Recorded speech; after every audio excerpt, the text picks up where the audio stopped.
मित्रांनो, तुमच्या सर्वांचं परत एकदा स्वागत आहे आपल्या यूट्यूब चॅनलमध्ये.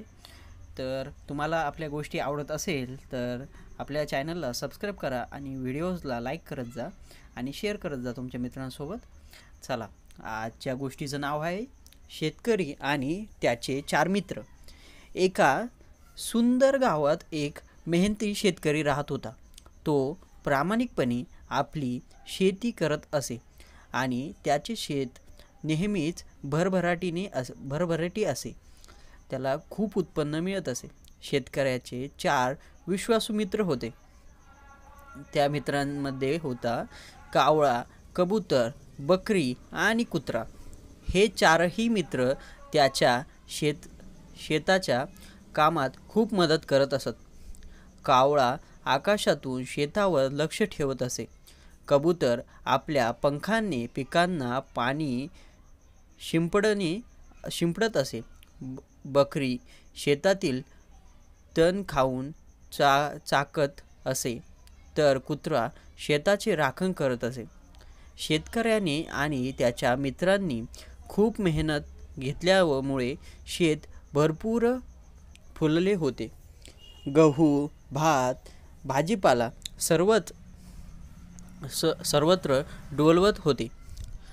गावातील लोक शेतकऱ्याच्या भरघोस पिकांची चर्चा करू लागले. या चर्चेमुळे एका लबाड चोरट्याला कळालं की शेतकरी मोठं पीक घेत आहे. चोरट्याने ठरवले, या शेतातील पीक चोरून नेल्यास माझं वर्षभराचं अन्न मिळेल असं त्याला वाटू लागले व त्याने ठरवले की त्या शेतातील पीक चोरूया. एक रात्री चोरटा अंधाराचा फायदा घेत शेताच्या दिशेने निघाला. तो दबकत शेताच्या कुंपणाजवळ पोहोचला. मात्र कावळा आकाशातून चोरट्याच्या हालचालीवर नजर ठेवत होता. त्याला चोरट्याच्या कुंपणावरून आत शिरण्याचा प्रयत्न दिसला. कावळ्याने जोरजोरात काव काव करून इशारा दिला. कावळ्याचा आवाज ऐकून कबूतर सावध झालं. कबुतराने आपल्या पाण्याच्या टाकीजवळ जाऊन पंखांच्या झपट्याने पाणी उडवले, ज्यामुळे शेतकऱ्याला जाग आली. इतक्यात बकरीने जोरजोरात बे बे करून गोंगाट केला. बकरीचा आवाज ऐकून कुत्रा सावध झाला. कुत्रा पळत शेताच्या दिशेने गेला आणि चोरट्यावर जोरजोरात भुंकू लागला. चोरटा घाबरून पळ काढू लागला. कुत्र्याने त्याचा पाठलाग केला आणि त्याला शेतातून दूर पळावले. शेतकरी हे सगळं पाहत होता. त्याला समजलं की त्याच्या मित्रांमुळे त्याचं शेत सुरक्षित राहिलं आहे. दुसऱ्या दिवशी त्याने कावळा, कबूतर, बकरी आणि कुत्र्याला बोलावले.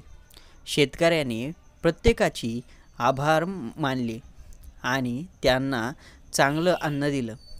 कावळ्यासाठी तांदूळ, कबुतरासाठी धान्य, बकरीसाठी ताजं गवत आणि कुत्र्यासाठी मटण आणि दूध ठेवले.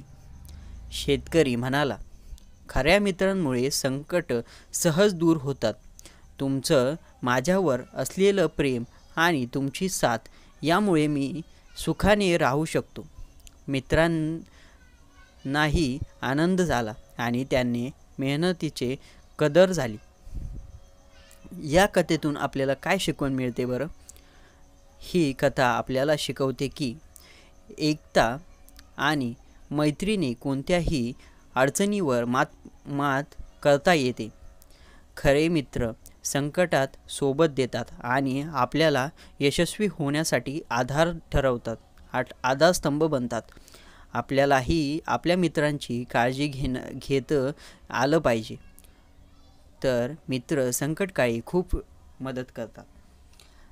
तर मित्रांनो, तुम्हाला ही गोष्ट आवडली असेल तर आपल्या गोष्टीला लाईक करा, आणि ही गोष्ट तुमच्या मित्रांसोबत शेअर करा आणि असेच गोष्टी ऐकण्यासाठी आपल्या चॅनलला सबस्क्राईब करा आणि असंच मला सपोर्ट करत राहा.